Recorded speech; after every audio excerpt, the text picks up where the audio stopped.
It is comfort food time. That time of year, folks.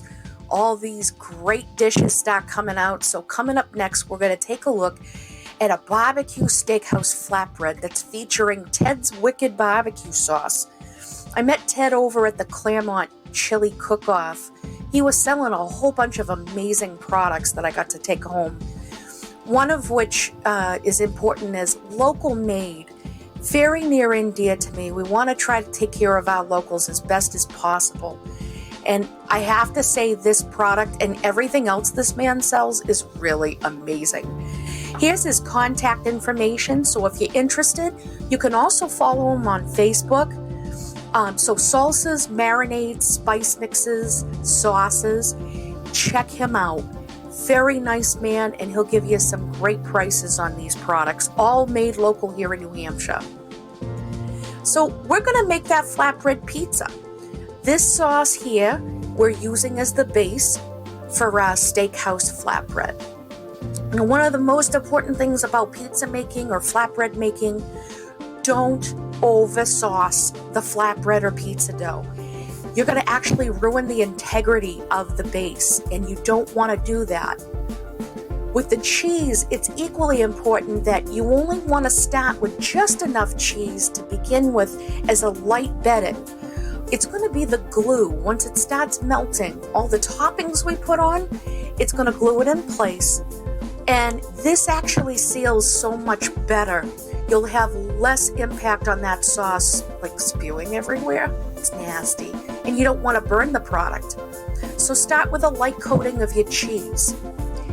And if you can, toppings should be prepped as close to the same size as possible, just about for every topping available. Meats, though, are going to be treated slightly different. If you're working with pre-cooked, you don't want the pre-cooked meats on top of the pizza. You actually want them on the bottom. If the meats are raw, get them on the top of the pizza. Reason being is it's got more exposure to the heat from the oven. And of course, we're looking at this from a standpoint of we're doing a small product. So your thin cuts are important. Your small dice is important. And some of these ingredients you're not going to want to have half cooked by the time this whole thing's done.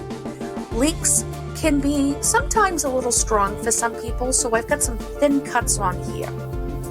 When you're working with garlic, get it as thin as you can, or go ahead and mince it. I'm a garlic lover, so I'm pretty flexible if some of it didn't cook all the way, but it should be thinly sliced or minced finely. And because we're using raw steak tips, we're putting them on the top of the pizza. Again, it's got better exposure to the heat, so I know they're going to cook evenly. And as you can see here, we've got it pre-seasoned, salt, pepper, garlic, just enough to flavor it. And I want to set this up so it's not overcrowding the pizza. You know, a couple pieces here and there. You could even set it up according to how you're going to cut this. Whether you do Chicago style, which is all squares, do triangles for perfect handheld biting. This is very important because you don't want to crowd the pizza any more than you already are. We want everything to cook as evenly as possible. And see how small these pieces are? Perfect bite size. That's the goal. And they are going to be a little bit bigger than your vegetables, and that's okay. Now, of course, the top part of the cheese we're going to put on here, that will act as the glue. And I had some extra tomatoes, so I decided to dress it just a little more, but you can't go overboard. Those vegetables are going to generate some moisture. That will cook off so long as you don't go hog wild. And we're just putting a little bit more of the shredded cheese on just to lay a better foundation for the top part. Now these cook up fast, approximately 400 degrees. You want to set up your oven. You want to make sure that the ultimate goal is tasting everything in one bite. And these are going to cook fast, folks, so you certainly don't want to get tied up in a project. So definitely set the timer for this for about 15 to 20 minutes or until you like it. Now, unless you like cracker-style crust, these flatbreads can overbake wicked fast, so just be mindful of that. Check it at the 15-minute mark. And you can use any sauce base you want. I did the barbecue sauce here, which I wanted a light golden brown color to the flatbread. And this is going to feed 2 people easily. Add a salad or appetizer wings on the side, or if you like my husband, he's going to eat his own damn pizza. Good God. And he wore it well.